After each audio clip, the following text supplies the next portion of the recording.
G'day, I'm Ben. I'm a designer coach and the founder of Dynamic 4. We're a social enterprise and B Corp. And I'm lucky to live, work and play on Gadigal country right here. So just like to pay my respects to elders past, present and future as well. So I'm going to be talking about one of my favourite things, which is regenerative design and innovation for happier communities. So every day we're faced with these messages around the climate crisis, the cost of living crisis, modern slavery, deforestation, water and air pollution, loss of species and biodiversity. And these are really important messages, and it's important to know what's going on and have a sense of urgency about it as well. But if this is all that we focus on, then we tend to end up feeling pretty fatigued and burnt out. So that then leaves us feeling helpless and overwhelmed, and then over time people start disengaging, and that's not what we need. What we do need is a really clear and compelling vision for the future, and we need specific ways that we can take action as well. So I'm going to cover 3 questions. What is this compelling vision for the future? How do we go from those aspirations and then make them real? And then what next? So, kicking off with what is this vision for the future? I hope you're not looking to me for the answer, because I'm looking to you. I'm keen to hear what you think, and I'd love you to think about, maybe take a couple of deep breaths, and think about the future that you actually want. What do you really care about? If you cast forward a few years, what are you doing? Who are you doing it with? Imagine if all the other life on our planet was healthy and thriving. What would the air be like? What would the water be like? The food, the soil? Now imagine that you're doing work that you absolutely love, that energizes you, and it's valued not just by you, but also by your team and the organization and by society more broadly. If you're spending your time that way, what are you doing? How are you spending your time? So what's the future that you want for your community and for society more broadly? And what would the economy look like to be able to support that? Hopefully you've got a bit of a picture building up. If you can make it real, really bring it to life. Even better if you can actually feel it in your body and see where in your body you're feeling it. Talking about embodied experiences and embodied carbon. So see if you can really make that real and hold on to that vision.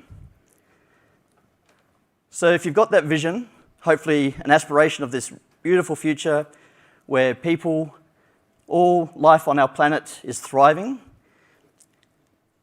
how do we go from that aspiration down to reality and actually make it real? How do we design for regeneration in our own life and our own design practice? So the very first thing is, I think we keep being human-centered designers. I think Erin really summed it up great this morning, and I can pretty much say ditto to most of the things Erin said, because one of the things that we're really good at is listening and building empathy with people, understanding and making sense of complexity. We are really good and experienced at working one context broader than the thing that we're focused on, which is really important. And we've got the tools. We've got our beautiful double diamond. We've got our 3 lenses, those 3 perspectives of what's desirable, viable, and feasible, being able to bring those together when we're designing solutions. We've got our journey maps and blueprints. And over the years, we've also started heading more into systems thinking about the different way the system hangs together, the different interactions, the incentives in the system, and things like system maps to be able to bring that to life. So hopefully we're evolving, we're shifting out into the systems and thinking beyond just the human life and the humans in the system, but all of life. And so heading into that life-centered design as well. And so we've progressively been designing for these larger scales. We've been evolving as a practice. So if we can embed more purpose and impact into the things that we design, then we're starting to get closer to that future that hopefully we want to see. And one of the tools I find really useful for this is theory of change. Who's familiar with theory of change? Any hands? A few hands. Awesome. More hands than I thought. That's great. So hopefully, knowing that, that vision, where we're trying to get to, and the purpose, when we've got clarity around that, everything else is a lot easier. It makes it a lot easier to filter the options, make better decisions, and then when we're really clear on the why, working out the how and the what becomes a lot easier. And that's really the theory of change expressed as a logic model. Starting on the right-hand side, looking at that vision, where we're trying to get to. What are the impacts and the outcomes that we're working towards to be able to make that vision real? And then switching to the other end, the problem. So that vision, why is that not today's reality? What are the barriers? What are the problems? And with the problems, who experiences those problems? What's the context they experience them in? And what do we know about the systemic causes for those problems? So we can start getting a picture of where we're trying to get to, the current reality, and then we can start getting that clearer before we start getting into designing solutions. So to bring it to life a little, Dynamic 4, the vision, the thing that we're aiming for is that leaders and organisations solve problems that matter, do that in more empathic and innovative ways, and then measure success not just in profit, but also creating great outcomes for people on the planet. And that's so that people and communities can have increasing quality of life, they're happier and healthier, and our planet is healthier and cleaner as well. So that's where we're trying to get to, and that's the change we're trying to contribute to. But why is that not today's reality? So over the last 250 years, since the Industrial Revolution, business has transformed our societies, our economy, and our planet. And business has actually done a lot of really positive things during that time. So our life expectancy has more than doubled, quality of life has dramatically increased for many, but not all. Because the way businesses have also operated has actually created or worsened a lot of the problems that we experience today. So that profit motive has centralised power and wealth, is a tragic track record of exploiting people, polluting the planet to maximise that profit. So that's the problem that we're focused on. And then, as a way to bridge that, looking at how can we help leaders and organisations create great outcomes for people, communities and our planet, while also being financially successful. So that becomes a bit of the design challenge, and that's when we start looking at the middle of the theory of change. So the inputs, the activities, what we do with them, the things we create as outputs, that then becomes where we're taking action. And that's where we take action then to try and get us closer to those impacts and that vision that we want to see. And it's really in this area where regenerative design and innovation come in. So you might be wondering, what's that? So I've tried to come up with a definition, and it's sort of synthesized from a few different sources, but it's an approach that actively works to restore and transform social, environmental and economic systems, and that's so that we've got more resilience and well-being for people, places and life on our planet to thrive. So that's really the focus of it, that's what we're trying to get towards. And you might also be wondering, I thought we're doing sustainability. Where did this regen thing come from? Why are you shifting the goalposts on us? And the reality is, we're coming from the far left of this little diagram. So the conventional way of doing business, as sort of just described, it's been actively degenerating living systems. In a lot of cases, it's been causing negative social environmental impacts. So that's on the left-hand side. We heard some stuff around greening, which is a positive step forward and part of the journey, heading to sustainable. But sustainable is actually the point where we're not adding additional harm. And the reality is, we can't sustain the way we currently live, or our planet can't. So we need to keep sort of nudging towards the right here. We need to do things more restoratively. We need to take a living systems approach to really guide the way we design. We need collaboration. And then it's an approach where we're creating the conditions for living systems to thrive. And that's really getting out into those, regenerating the system So we're actually having a positive impact rather than a negative impact. And so when it comes to sustainability, this is why we can't do it. We can't sustain, the Earth can't sustain the way we currently consume. So the Earth Overshoot Day is an organisation that calculates the day in the year that as a planet, as humans on the planet, we consume more than the planet can regenerate in that year.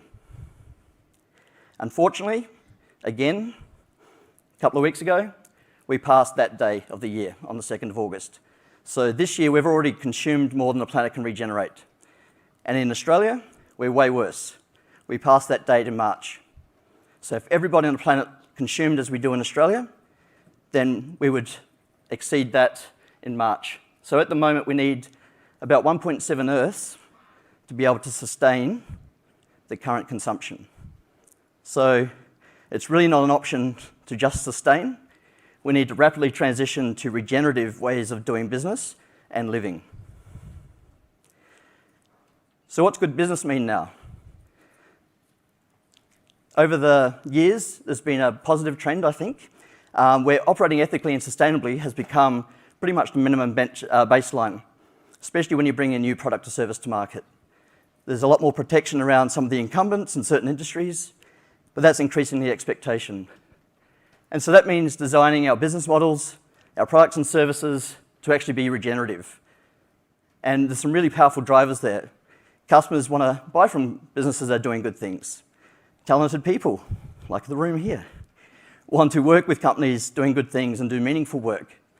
And investors also know that it's actually lower risk and better returns by investing in these types of products and services and businesses.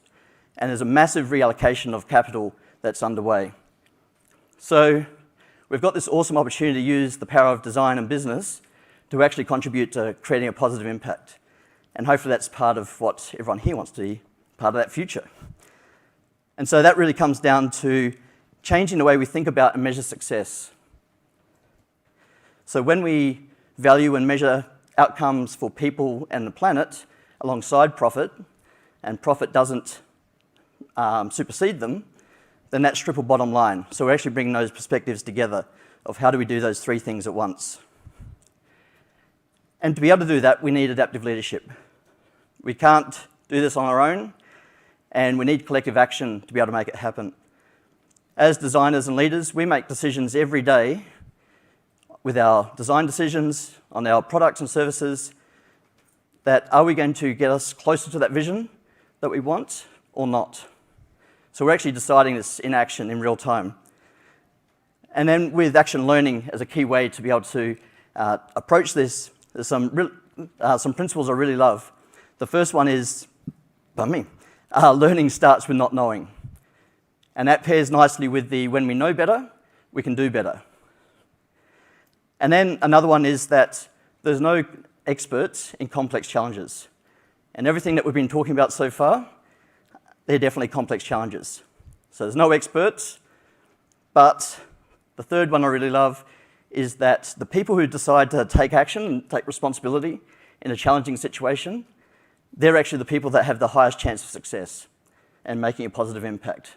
So if you clump those together, hopefully we can find ourselves in a much better place. And so the great news is people are working on it and have been for a long time, and the movement is actually gaining traction.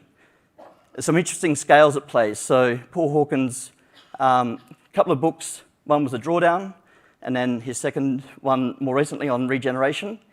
A couple of awesome books, and then also the Designing Regenerative Cultures by Daniel Wall. Both of these are at the very planetary scale. So we're starting all the way out. And then we look at the economic scale. So Kate Raworth's work, I'm a big fan of this book and her work, which we'll talk about more in a moment. But now looking at how do we actually design for the economy and economies across different scales to be more regenerative. Then we've got Carol Sanford, who's recognised as one of the earliest leaders in this movement, and that's looking at the business level, but also the people and the leadership that make that up. Then we get down into the design level. So hopefully you've seen the Life-Centered Design Guide. So it's starting to look at a bunch of these frameworks and then how might they apply to our specific design practices. And then coming out later this year, Martin Tomich and our own Stephen Beatty, Designing Tomorrow. I can't say what's in that one yet because I haven't seen it yet. So, but again, how do we use design and that sort of design scale which flexes up and down the scales? But something that tends to be left out a lot of these conversations is the individual, the humans doing the work. And that's why I really love Carol Dweck's book on mindset, because I think that's where everything starts. And then also flow, which is legendary.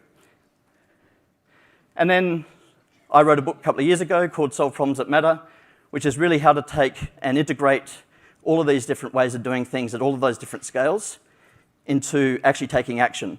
And how do we take a human-centered approach to design, build, and launch regenerative ideas? The other good thing is we've got frameworks, so we're not starting at zero. There's been plenty of frameworks today, and you'll have a few more, but I'm not going to deep dive on them. A lot of this is just some threads to pull later. So again, at the planetary scale, we've got the UN Sustainable Development Goals, the SDGs, but I really love the way that the Stockholm Resilience Centre visualised it with the donut. Well, it's actually a wedding cake, they call it.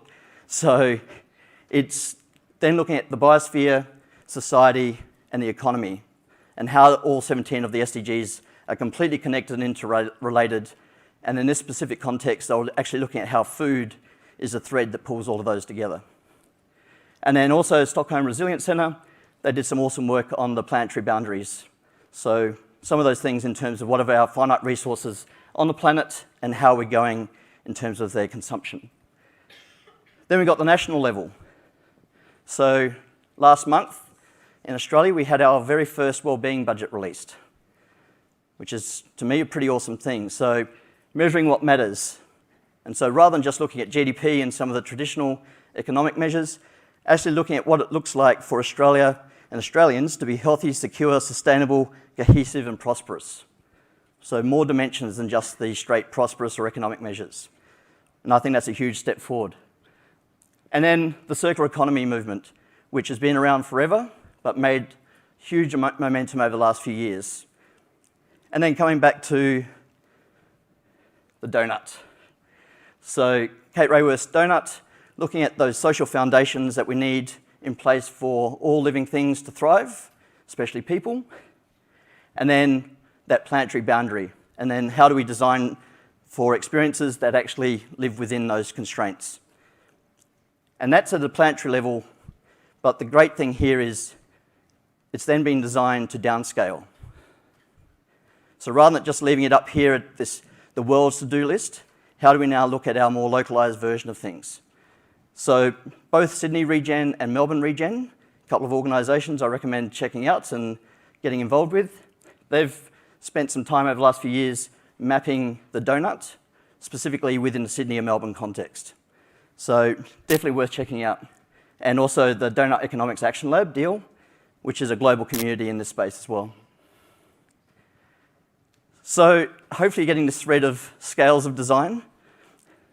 And just to keep pushing that, hopefully everyone recognises the very old school Jesse James Garrett 5 elements of user experience.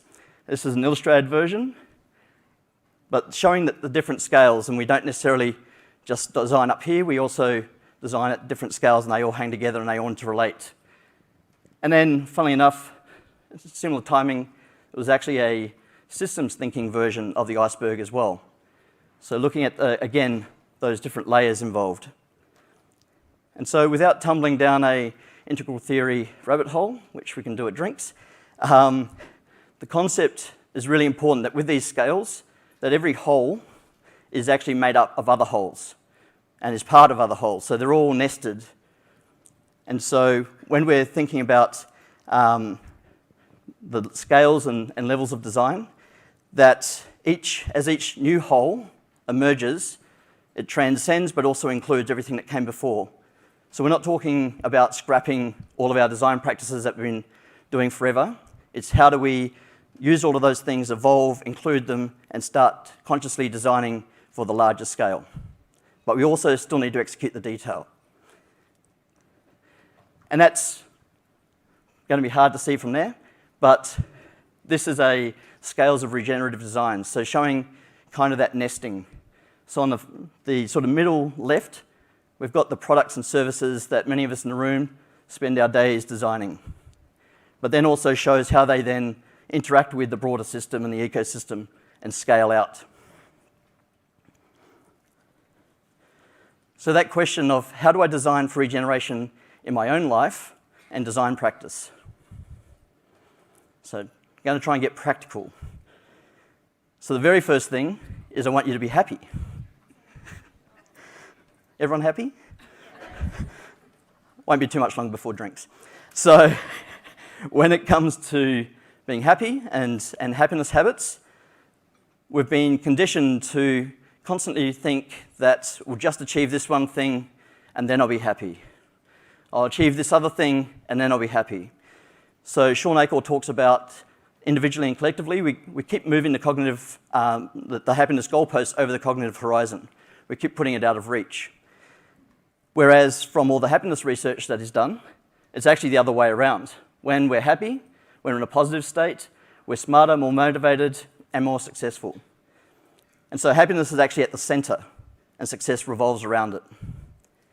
And we're not talking like a few 1%, uplift here. From that research across a range of professions, it was actually a 30% plus uplift in efficiency and productivity and just being better at whatever you're doing when you're in a positive state. So if you can only do one thing and only get one thing from this talk, work on your happiness habits. So, and he does talk about it as a work ethic. So the practical actions to take to help build those happiness habits. And there's a really great resource called Greater Good in Action from Berkeley University, which has a whole bunch of free resources to help with that in practical ways. Another awesome framework that's emerged over the last couple of years, it's still pretty emergent, is the Inner Development Goals. So we talked about the world's to-do list with the SDGs. It was recognised that to be able to have any chance of doing that, we actually need to do the inner work so that we're in a good state to be able to make that happen. So it's a framework with 5 dimensions and 23 skills and qualities. You probably won't be able to read it, but you'll be able to see them later. Some that I really love is the openness and learning mindset over on the left-hand side. Critical thinking, we definitely need to build that. The humility and empathy. And then coming all the way to the right, acting. If we don't act, then nothing changes. And to act, it means that we need courage, we need our creativity, optimism, and it's a word that's been used a few times today, we need to be able to persevere. And we can't persevere if we don't have all of these other things going on. So it's really important work. And that's why I encourage people to actually actively put together a well-being plan. So before things go a bit sideways, ideally, actually think about what are the things that you already do or have done in your life that actually help you feel happy and healthy, and literally write them down across these different dimensions. Because when we're doing this work, it's very easy for it to become all-consuming. That means we can lose balance and perspective. So I encourage you to do that, but then we need a backup plan, because there will be rough days. So thinking about, what are the patterns of thinking, feeling, behaving, where that's a lead indicator to us that we're not heading in a healthy direction. And then over what time period, and that will be different for different people. Who are you going to talk to? What's the action plan for when it happens? It's not if it happens, it's a when it happens. So happiness habits, absolutely critical. Then into some design principles, which I created this set of design principles back in 2010 for Dynamic 4, which I wanted to be able to encapsulate everything that we're about, and they actively guide everything from our strategic decisions down to operations and specific design decisions. So people first, positive impact, perspective and context, and then finally dynamic and adaptable, because we're living and playing in dynamic, complex, adapting systems, nothing static, as was mentioned earlier. So I'm not going to read all these questions, but I've laid out a few questions to then be able to help think about what are each of these design principles and how to bring them to life in your specific context. So people first, designing with and for people to deliver great experiences. And a key one there is whose voice is missing from the conversation. when we're doing design, whose voice is missing, and how do we actively do something to help bring them in. Something I want to be very clear on with this one as well is please don't see people as problems to fix. Deficit thinking is really dangerous, and it's harmful to the people involved, and it doesn't actually get to the underlying cause and issue. So please don't see people as problems to fix. It's not nice. Positive impact. So how to be positive, reliable, trustworthy, working with positive people, being regenerative. And then a bunch of questions which you can hopefully reflect on, and especially sort of the two halves here of your personal purpose and value system, and then the values and the purpose of the organisation that you're working with. If they're out of sync, you're going to be exhausted, and you'll more likely lead to burnout. So treat it as a design challenge of how do you get those more in alignment. And that doesn't mean necessarily finding a different job. Treat it as a design challenge. Perspective and context. So again, looking at how we're going to look after our own well-being, keep that perspective, thinking about those different scales. And what else we got there? What are those different ecosystems involved? And a few sort of prompts underneath. And finally, dynamic and adaptable. So always be learning. I think that's the key to everything. Identify and respond positively to change. So what are those big trends emerging? We've got the intergenerational report with that 40-year crystal ball. How do we make that something better than is currently forecast? That's another design challenge I think we all need to take on. So what next? I've just raced through a whole bunch of different models and frameworks, and I've definitely treated that more as a series of threads and things that might sort of pique your interest. If you hit that QR code, it'll take you to a blog post I've written, which has a link to a whole bunch of those resources and a longer version of this talk, if you want that. And I'll upload my slides there as well. But that's a way to then capture some of the things and maybe pull on some of those threads that I've just talked about briefly. And then the other thing is that this is a team sport. We actually need to do it together. We need that collective action. So here's a whole bunch of organisations that are very much working on these in this space, in the regen space and in social environmental impact. Happy to talk about any of them. And then a quick shout out for IXDA. In February next year, in 6 months tomorrow to the day, is Interaction Week 2024, and we're lucky to be hosting it in Sydney for the first time that's going to be outside of North America or Europe.